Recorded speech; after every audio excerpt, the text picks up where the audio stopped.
was originally not going to see this movie, But then I wanted to see the movie. so I said, okay, let's go and see the movie. So I went to see the movie. We saw it quite late. I'm not sure if it's still even on. We saw it quite late. So if it's not Well, on, in our local cinemas, it's still playing. but it is from officially from last year. It's from 2024, and it's now 2025. Yeah, so yeah. oh, But so that's- last year. This is when it This came is so. to This is so last year. It's so last year. But this is when it came to me. And I saw the trailer. So I was like, I must see that. And I did also see the trailer, and I went, oh, Dylan. Why? I was like, Dylan. happy songs. Well, it's Dylan. So it's not happy songs, but it's songs. It is songs, yes. And it's a guitar. And we get to see Joan Baez. Yes. But apparently, you never knew the story. I knew nothing. No. And I did. That's why I decided not to go and see it. I'm a Simon and Garfunkel girl. I am not a Bob Dylan girl. I'm not a Bob Dylan girl either. I'm a Joan Baez, Pete Seeger kind of girl, if anything. Yes, Pete Seeger. And yeah, But that Pete Seeger, as far as I'm concerned, saves this movie. oh God, yes. He is, I mean, and Joan Baez, but the fact that we get to see Pete Seeger do his thing, And- I was gobsmacked. And they So- did it properly. That's the one thing about these modern movies. The way they do it now is that because there are so many recordings, sound recordings and video recordings of these characters, they have no good excuse not to do it properly. And Edward Norton is a character actor, and so I'm sure he sat down and watched like all of Pete Seeger stuff on repeat for like 'Cause 3 you months. see the mannerisms and the way he holds himself and, And how he the speaks sound. to people. The only Yeah. criticism I have of the performance is that he's doing Pete Seeger as Pete Seeger does concerts, which is what we have. Yeah. Pete Seeger We don't doing know Pete Seeger at home. Exactly. Who so knows? we have Pete Seeger doing an introduction at a concert, which was a very kind of a shtick, a performance in itself. The introduction to the song was a performance already, and he does it in a certain tone and he does it in a certain way. And Edward Norton does it exactly. The mistake they made is that there is, because we did see it after we saw the movie, we went and said, okay, now we want to see some Pete Seeger stuff. Yeah. There is a documentary made by Mrs. Seeger, by Toshi. And he is there and at 85 years old talking in a more normal way. Yeah. And Edward Yeah. Norton could have looked at that and picked up some of that. So But there's also, you never know what the director wanted from him. They clearly wanted to put an emphasis on all the performances. There are 40 songs performed in this film. So that was, I think that was a mandate of, we're going to do all the songs. yeah. So it's a performative But I movie. think like someone like Edward Norton, who is known for being a character actor, who is known for being overly prepped even. This is why they asked him to do this. In this case, this is the perfect way. And then, you know, I thought he was absolutely wonderful. The vibe that came off him was the vibe that I have always gotten off of Yes. Pete Seeger's performances. Yes. And I'm not familiar with the Joan Baez performances, but she had a wonderful vibe as well. And she had this Very fantastic voice. Very, very calm. Yeah. And Seeger also calm, Calming but and yes, also friendly, calm. which goes with the whole folk festival thing. Is you come there to feel good, you come there to sing together. Both Monica Barbaro and Edward Norton. they both did an excellent job of giving that folk festival vibe to the viewer. Yes, but I think that the movie itself did not do that, because we are quite used to singing together, and the vibe of sitting in a group of people and all singing a song together, it is a unique vibe, and that's what these folk festivals were about. Dylan notwithstanding, this is why this is not even about Dylan. This part of the story, the folk festival is about hearing a new song. It is an very singable. So by the time the chorus comes around the second time, you know enough of the music and the lyrics to actually sing it along. And if you don't, then the singer actually cues you up with the text. Yeah. The idea is to sing together, and having thousands of people or 20,000 people singing together one song is so good. So good. And this movie does not convey it. Well, I think they do that on purpose, because at the end of the film we find out why the movie was made, and it is after a book by Elijah Wold. I believe the book is called Going Electric, or Dylan Going Electric. And I sat there as going, of course, the last third of the film, I was like, what is happening? Why is he being such a dick? And then at the end, I saw the book is talking about Dylan going electric. So retrospectively going back into the film is like, this whole thing was just to show this was the world he entered. He crashed this world, and then he burned this world. Yeah. And that's what it is. And the reason I didn't want to see the movie is because I knew this story already. I didn't know. And I knew this crash and burn would happen. I didn't actually know how it went from one to another. I also didn't know how big this folk world was. It's, even small communities in the States already become real big, like going to conventions, it's like 6,000 people coming. It's not small, and going to a folk festival with 500, 20,000 people, it's not small. Yeah, I would imagine that folk festival would be 100,000 people. I mean, it didn't show it. Yeah. The 1965 version that we saw, but in film. Yeah. But... And the story, I already knew the story from some couple of interviews by Joan Baez talking about it. Real Joan Baez, not film Joan Baez. And so I don't enjoy a movie that deconstructs something. At first doesn't show it properly, because that was... Show it properly. If you want to show something being destroyed, if you absolutely need to. But quite frankly... think about it. Yeah, if you need to show it, then show what it was in the first place properly. There's a couple of photos, and Dylan is on this photo. I'll try to find it again because I did see it, of people doing We Shall Overcome. Hand in hand, holding hand in hand, including Dylan. Yeah, he had to participate. Because it's a participation thing. The difference between an electric, they call it electric, but what they mean is pop music. The difference between folk and pop music is that folk music is there for lyrics to be understandable, melodies to be easy, and everybody to sing together. Pop is about copyrights. Because it's about performing in front of people, but also getting money for it. It's copyrights. Yeah. Because one of the things that you notice when you, maybe you don't, but I noticed when I started watching the movie, is that everybody, Pete and Joan and a bunch of the others, are singing each other's songs. Yeah. They're singing covers of each other's songs. When you see Joan do it, when he refuses to do Blowing in the Wind, she throws him off the stage, and he walks away or something. And then she says, I'm going to do it. Yeah, because that's fair. That's how that's done. And that's how folk works. But pop, you would have a problem with copyrights afterwards. Or during even. And so there's an electric thing. And right at the end, when he does go electric at that folk festival, that's the scene, is Pete Seeger being very annoyed about it and almost taking an axe to the electrical equipment.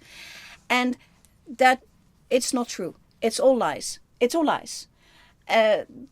more complicated than that, because there is a response from Pete Seeger about this. And what happens, and I do know this because I used to go to pop concerts some more and then actually go behind the scenes a little bit. And mixing music electronically is so hard. There is a reason why the film industry didn't get sound straight away, because image is hard. Sound is way harder. Yeah. And it's sound is hard. deceptively hard. And by mixing it, I mean is taking the instrument from one microphone, like the sound from the person singing from one microphone, then the sound from a guitar from an electrical line, and then the sound from piano, and again from another microphone. These are all at different intensities. And so it has to be mixed. And so by the time this stuff gets to the mixing desk, at that one eventful last concert, Pete Seeger's objection was not against the electric. It was against the mixing was so awful that you could not hear the text anymore. And this is what he objected to. And he talked to somebody about how can we fix this. And that's what the X scene turned into that strange X scene, which was from actually not even from reality. It's from like another movie A film about this. about it, yeah. Yeah, from earlier. So it's all bogus. Yeah. But it's more complicated than that. And that's maybe what I hate about this movie. The whole thing is a lot more complicated than they're putting it here. They're making it here like people were singing silly songs together, and then a much smarter and much better man came along and modernized them. Yeah, that literally seems to be the, white man comes to the, To the Indians and does that. Yeah. It's like, this is hokey what they're doing. Therefore, Bob is so much better because he's going electric but here's the thing.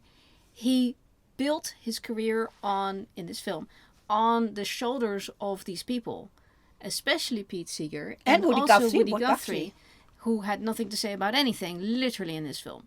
And which is also not true, by the way. That's also not true. Yeah. So he took everybody for a ride to claw and elbow his way up to the top.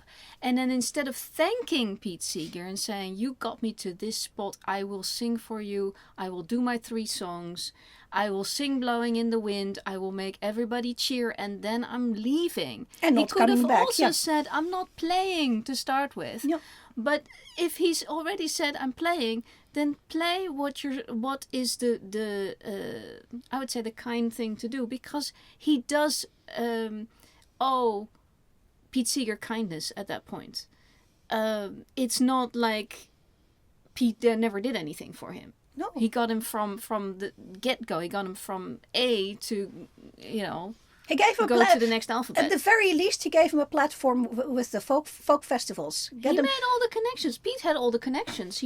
As far as I'm concerned, this movie is the subtext of this movie for Bob Dylan is that he knew who to go to. He knew that he needed to learn all the Woody Guthrie songs to get Pete Seeger's attention.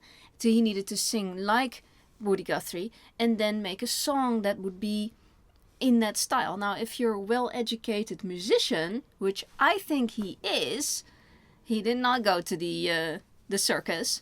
I think he just went to very, very good middle-class schools, and they taught him everything. They taught him the classics of music and the modern music and the semi-modern music, and he knew this is the style. So if he wanted to be a blues person, he would have gone to all the blues people. He would have done the same thing. He had a plan coming into New York. Yeah. He went straight for Woody Guthrie. He would have known that he would have met Pete and or somebody else of importance there. And once he's got this personal one-to-one connection with any of these people, he would get to the Newport festival completely connected, and that's a career. Because or a career any other festival. It wouldn't. Yeah, it doesn't matter to him. It doesn't matter, and it's all about networking in these. Yes, you can be discovered in a nightclub. That's great. For all I know, Joan Baez got discovered in a nightclub. I have no idea. But the better way to do things is you make connections. It's all about networking. And he knew he had a plan. That's why he catapulted himself up to the top. And there is an extra thing that it's unconfirmed because I just Google information is that he may have an Asperger's, but that is an explanation. It's not an excuse, ever. It's never an excuse. It's It's an explanation. These days we Because call that he- autism spectrum. Autism and spectrum. that means that he was very focused, and he was happy. If this is his special interest, then that's all he's doing. Well, that's literally what they showed us. Yeah.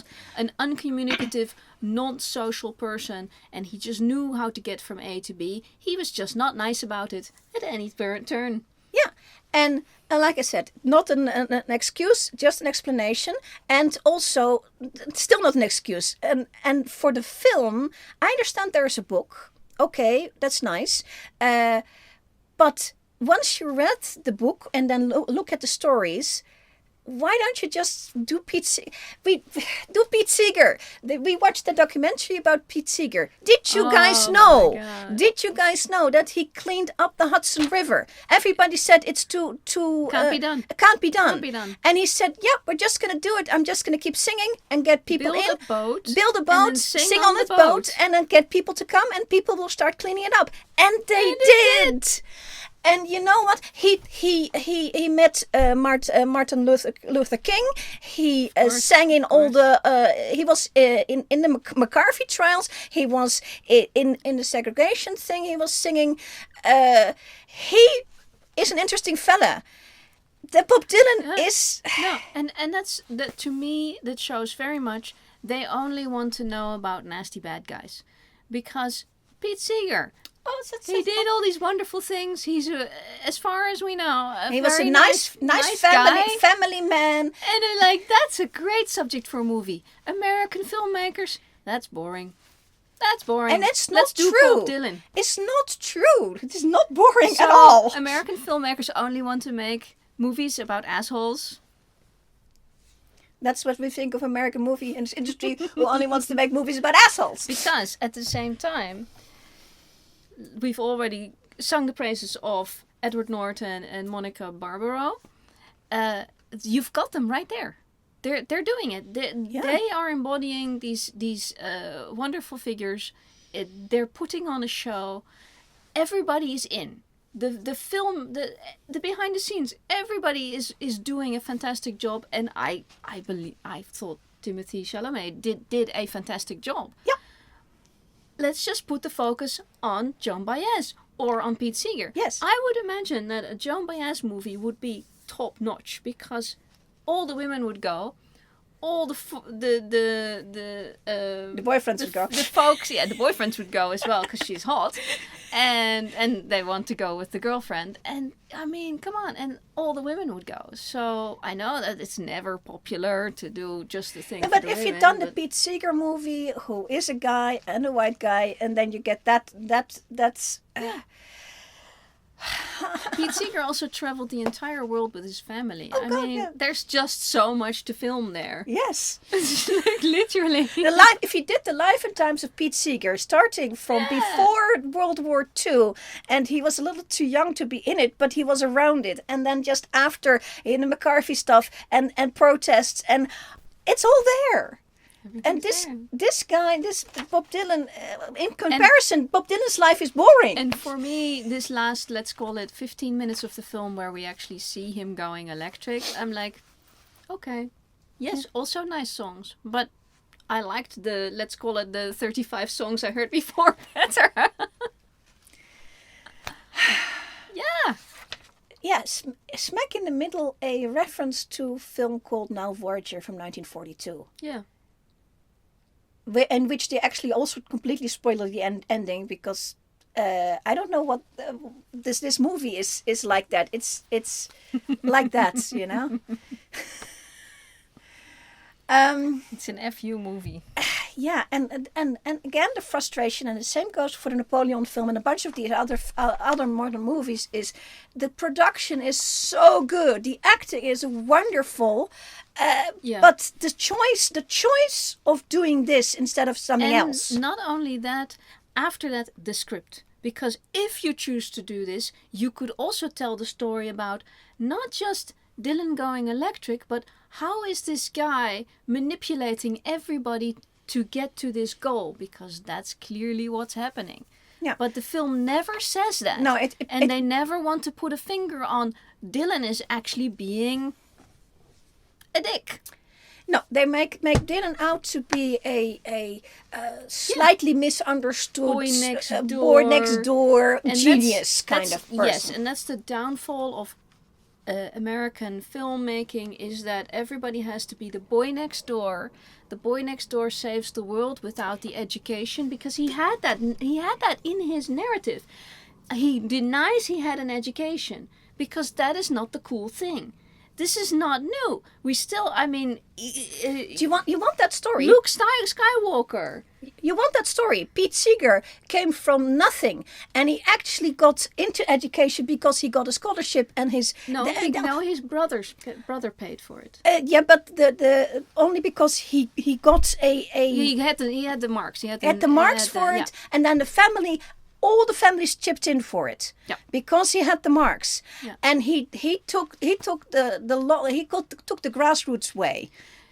Yes, but he didn't come from nothing. He had Dylan doesn't come from nothing either. Dylan does not come from all nothing. lies. Going by this film, he lied about it, and he is covering up a very, very normal middle class upbringing with all the advantages that a white middle class boy has in those years. And then we're talking about the 40s and the 50s probably. He had all the advantages you could possibly have, and he went over at people's backs. So he made it to the top, not because he was a nice guy and he did the nice he worked hard. Yes, he worked very hard, but he trampled over people where he needn't have done that, because he could have, just like the Beatles went electric as well, almost around the same time. Everybody went electric. So it isn't really a special thing. Yeah, it is a special thing because the Beatles didn't come from folk.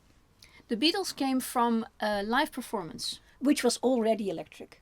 Well, yeah, but it was live performance. The moment they got into the studio and they made stuff that you could only make in studios, they could no longer perform it. But that's not what electric they're talking about in this thing. They're literally talking about you plug your guitar in.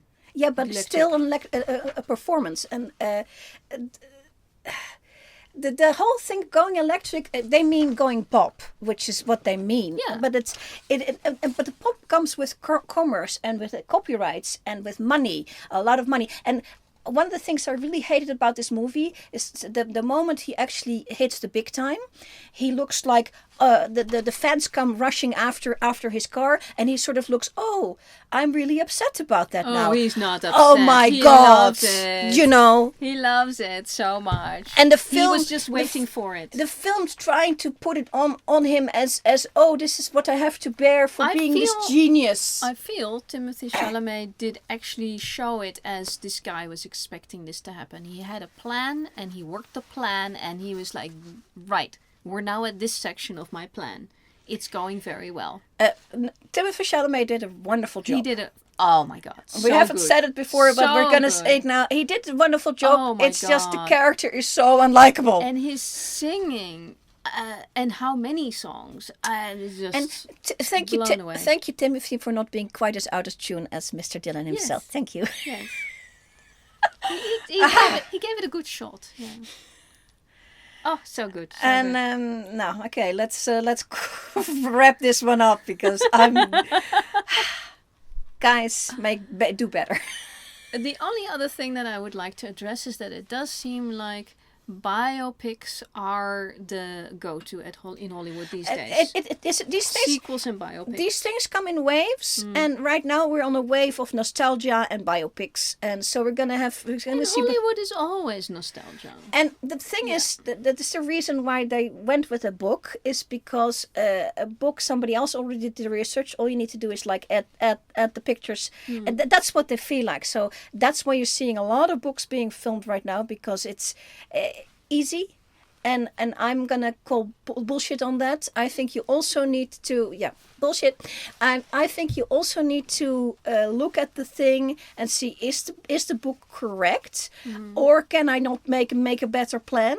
Maybe hire somebody to actually do some research and not just buy a book. You know, it's possible.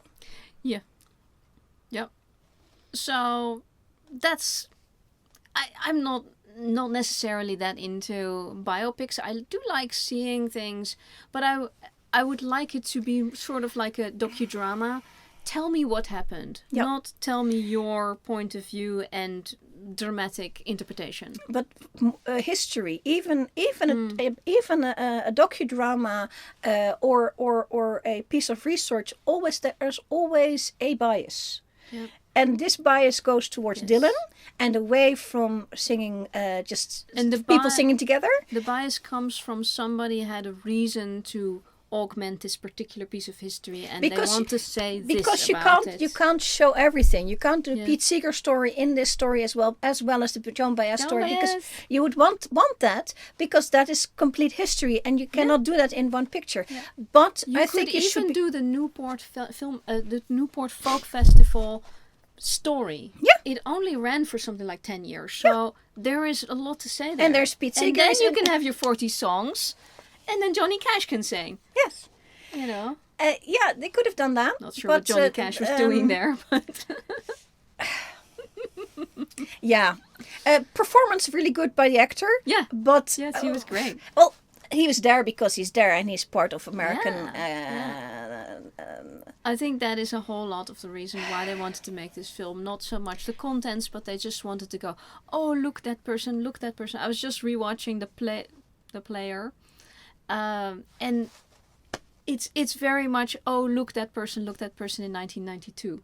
So it's pretty much somebody is putting a camera down the street in LA, Hollywood, and you're just going, yeah, that's all. But I think that's not enough now. Not for a major motion picture, no. Yeah, if you forget to make your point adequately, that they did have a point, but the electric is a point, but I don't think they made it adequately.